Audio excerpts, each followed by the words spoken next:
pemirsa, Anda masih bersama kami dalam Kominfo Newsroom.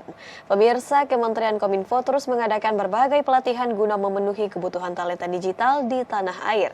Dan kami akan mengajak Anda untuk menilik lebih lanjut apa saja program pelatihan yang disiapkan oleh Kemenkominfo.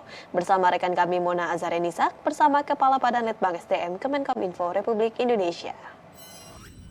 Terima kasih pemirsa, Anda kembali menyaksikan Kominfo Newsroom. Pemirsa, tahun 2030, tentunya Indonesia memiliki atau membutuhkan kurang lebih 9 juta talenta digital. Dan kalau kita hitung ini pemirsa, setiap tahunnya kita harus mempersiapkan sebanyak 600.000 talenta digital. Ini menjadi salah satu juga tugas dari Kementerian Komunikasi dan Informatika untuk menyiapkan kebutuhan sumber daya manusia tersebut. Dan tahun 2023 ini seperti apa strategi atau langkah yang dilakukan oleh Kominfo untuk bisa mencapai target tersebut, kita akan bahas pada dialog Kominfo Newsroom kali ini pemirsa. Sudah bersama saya secara langsung ada Kepala Badan Penelitian dan Pengembangan Sumber Daya Manusia Kominfo, Bapak Hari Budiarto. Pak Hari, apa kabar Pak? Alhamdulillah sehat. Sehat. Ini 2023 sudah masuk Pak. Tentunya ini berbagai kementerian sudah mempersiapkan berbagai langkah untuk bisa mencapai target. Kominfo tentunya sudah punya langkah-langkah atau strategi untuk bisa mencapai target penyediaan sumber daya manusia yang tentunya melek digital. Apa program kita tahun 2023 itu untuk mendukung hal tersebut Pak Ari? Jadi Kementerian Kominfo khususnya Badan Penelitian dan Pengembangan SDM ini ditarget untuk bisa menyediakan talenta digital sebanyak 200.000 per tahun. Maka strategi apa yang kita lakukan? Jadi kita mulai melakukan pelatihan ini sejak dini mungkin. Jadi di bulan Februari minggu pertama ini kami sudah membuka pelatihan, ya ini sebagai batch 1, terus nanti akan kita buka lagi di bulan Mei terus, dan kita targetkan di Agustus itu kita sudah mencapai 100.000. Jadi nantinya sekitar November kita akan bisa mencapai 200.000. Jadi target kita akan latih dulu para pimpinannya, para pimpinan dari lembaga-lembaga ini, kemudian baru kepada para stafnya, kemudian baru kepada masyarakat. Baik, sebelum kita lebih jauh membahas mengenai bagaimana strateginya, boleh sedikit kasih gambaran dulu Pak Hari kesuksesan kita menciptakan talenta digital tahun 2022 lalu bagaimana Pak? Garis besarnya ini Pak. Jadi kemarin target setahunnya kan 200.000. Kami hitung kemarin itu ada 245.000 peserta yang mendaftarkan dan mengikuti ke sesi 1, sesi 2 sampai sesi 3. Kemudian yang menamatkan sampai mereka mendapatkan sertifikat kelulusan itu ada 187.000 orang yang melakukan pelatihan, dan beberapa orang itu sudah bisa masuk ke marketplace, terutama ibu-ibu. Karena apa? Karena 60% PDB nasional itu saat ini disumbang dari e-commerce. Terus kemudian pemainnya 60% itu adalah ibu-ibu, dan mereka yang jual itu adalah di bidang kuliner. Jadi kita melakukan pelatihan kepada para ibu-ibu ini, pesertanya cukup mudah ya. Kalau offline itu ramai banget, dan hampir 90% pesertanya ibu-ibu. Dan mereka datang sampai ke 3 hari pelatihan itu full, mereka absen. Oke. Baik, berarti dari 600.000 target per tahun, kalau kita hitung-hitung 200.000 lebih, Kominfo sudah sangat membantu, itu sudah sangat membantu sekali untuk mencapai target 600.000 Pak Hari. Baik, sekarang kan ada program SPBE Pak. Nah, bagaimana di sini peran Kominfo dalam memberikan mungkin pelatihan kepada ASN Pak untuk bisa mendukung penyelenggaraan dari SPBE ini Pak Hari? Jadi pemerintah pada tahun 2022 sudah menerbitkan peraturan presiden tentang SPBE yang baru. Jadi di dalam peraturan itu disebutkan bahwa setiap lembaga harus mempunyai yang dinamakan enterprise architecture. Jadi kita membuka tema-tema tentang enterprise architecture. Dan enterprise architecture itu di dalamnya ada program membuat yang dinamakan proses bisnis.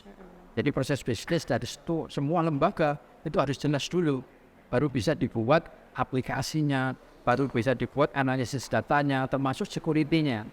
Maka kita membuka pelatihan-pelatihan khusus untuk ASN ini di bidang enterprise architecture, bagaimana membuat proses bisnis dengan menggunakan aplikasi. Kemudian kita juga melatih mereka bagaimana mereka bisa mengamankan tentang data dan jaringan. Dan ini di seluruh kabupaten kota di seluruh Indonesia. Kami mempunyai PPT di beberapa daerah, ya, ada di Medan, ada di Makassar, ada di Bandung, Yogyakarta, Banjarmasin. Mereka bersama-sama untuk menyediakan pelatihan-pelatihan itu, dan kita merenovasi kantor kita. Ya, setiap kantor itu punya 4 kelas. Baik. Dari 4 kelas itu saya minta untuk dimanfaatkan untuk pelatihan. Oke, sebuah kalangan ini sudah kita sentuh berarti Pak ya untuk bisa melek digital ini. Lalu kerjasama di tahun 2023 ini ada penambahan mungkin Pak kerjasama kita dengan berbagai pihak untuk bisa menyukseskan dari program ini Pak Hari? Jadi kerjasama kita ganti pola tahun 2022. Karena tahun 2022 itu kita hampir ke seluruh kabupaten kota. Biayanya cukup besar. Kemudian SDM-nya pun hampir nggak pulang ke rumah. Oke. Karena mereka harus ke pedalaman, kemudian ke kota-kota dan sebagainya. Tahun ini kita balik ya, kita bekerjasama dengan BPSDM atau Badan Pengembangan SDM yang ada di provinsi. Ya. Kita menggunakan sarana dan prasarana di provinsi, kemudian mereka kita minta untuk mengundang ke kabupaten kota. Jadi contohnya misalnya Jawa Barat, kita nggak usah pergi ke Sukabumi, Ciamis, ya. Tapi cukup di Bandung. Kita kerjasama dengan BPSDM Provinsi Jawa Barat yang ada di Gedung Sate. Kemudian mereka memanggil semua peserta ASN di seluruh kabupaten kota yang jumlahnya 37 itu. Kemudian kita bekerjasama dengan mereka membuat roadmap. Jadi tidak hanya tahun 2023, tapi tahun 2024 itu apa, tahun 2025 itu temanya apa, terus berapa banyak yang mereka harus AT dan sebagainya. Kita minta membuat roadmap itu. Nah, kemudian baru kita bantu untuk bagaimana membuat kurikulumnya. Untuk tahun ini kita bantu semua.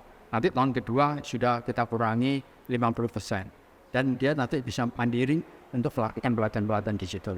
Baik, berarti itu adalah salah satu cara Kominfo untuk mensiasati andai kan kita kekurangan anggaran gitu Pak Arya. Baik, ini menjadi pertanyaan juga untuk masyarakat, sejauh ini perkembangan dari Sekolah Tinggi Multimedia kita seperti apa Pak?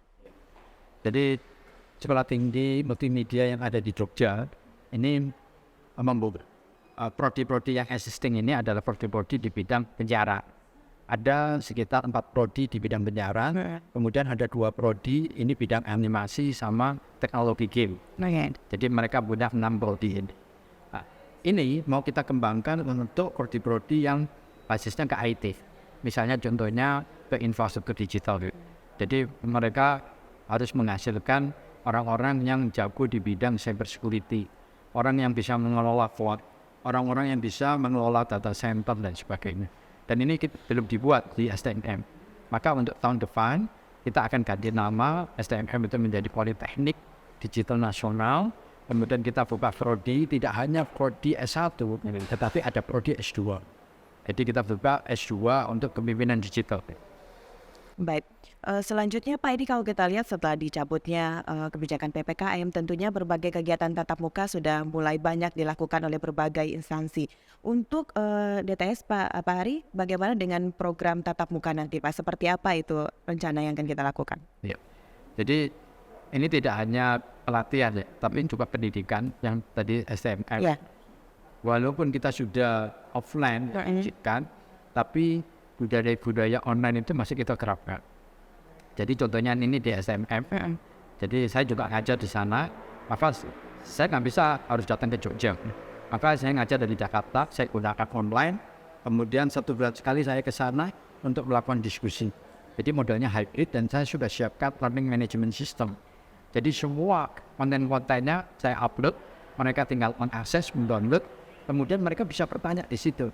Dan saya juga menugaskan membentuk kelompok.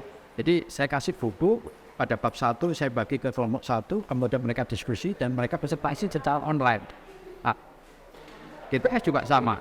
Jadi kami memang mempunyai program-program yang full online seperti Professional Academy, tetapi ada yang full offline seperti VSGA. Jadi nanti kita kombinasikan. Yang offline tidak semuanya offline, ada online, ada sesi-sesi online. Yang online juga ada sesi-sesi yang offline.